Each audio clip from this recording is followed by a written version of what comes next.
11 जुलाई 2006। मुंबई की लोकल ट्रेनें, जो आम इंसान की जिंदगी की धड़कन है, उस दिन आतंक का निशाना बनी। 7 बम धमाकों में 180 से ज्यादा लोग मारे गए और सैकड़ों लोग घायल हुए।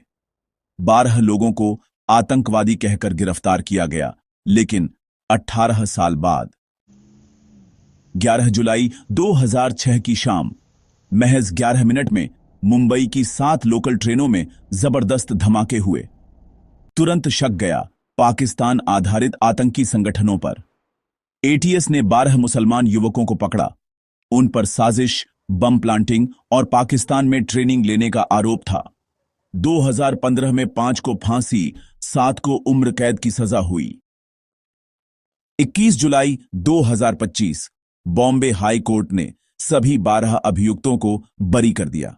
जज अनिल किलोर और श्याम चंदक की बेंच ने कहा, सरकार अभियुक्तों के खिलाफ आरोप सिद्ध करने में असफल रही।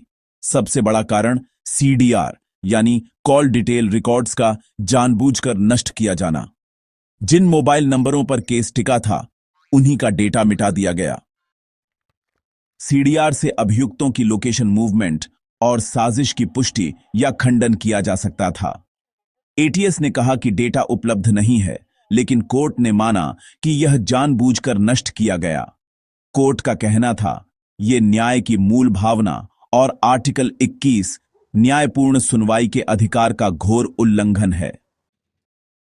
12 में से 9 लोग अब रिहा हो चुके हैं। 2 अभी भी दूसरी एफआईआर में जेल में हैं और एक की 2021 में जेल में मौत हो गई। अब्दुल वहीद शेख, जो 9 साल जेल में रहे, उन्होंने एटीएस की यातना, गंदी गालियां और उल्टा लटकाकर पीटे जाने का सामना किया। उन्होंने बेगुनाह कायदी नाम की किताब भी लिखी और अब एसआईटी जांच और 19 करोड़ रुपए मुआवजा मांग रहे हैं।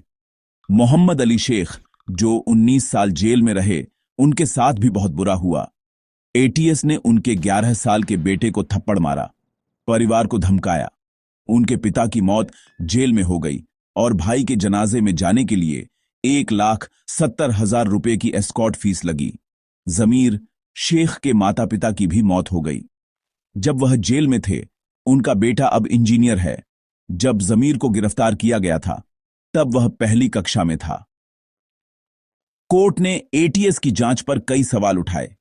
कोई ठोस गवाह नहीं था, कथित बैठकों की पुष्टि नहीं हुई, मोबाइल डेटा मिटा दिया गया और कई स्वीकारोक्ति जबरदस्ती ली गई। इन सब के बावजूद 12 लोगों की जिंदगी लगभग 2 दशक जेल में गुजर गई। महाराष्ट्र सरकार और पीड़ित परिवार सुप्रीम कोर्ट में अपील करने की तैयारी में है। पर सवाल यह है, इन 18 सालों का हिसाब कौन देगा? क्या अब समय आ गया है कि हम पूछें, क्या आतंकवाद के नाम पर बेगुनाह मुसलमानों को फंसाया जा रहा है? क्या भारत में पुलिस अकाउंटेबिलिटी एक्ट की जरूरत नहीं है? भारत में न्याय की प्रक्रिया धीमी है, लेकिन क्या यह भरोसेमंद है? इस केस ने बताया कि सिर्फ आरोप लगाना काफी नहीं होता, प्रमाण जरूरी होता है, और अगर सिस्टम फेल हो जाए तो इंसान की जिंदगी तबाह हो जाती है। क्या अब सरकार को माफी और मुआवजा देना चाहिए? क्या हमें एक स्वतंत्र जांच आयोग चाहिए? आपकी राय क्या है? राय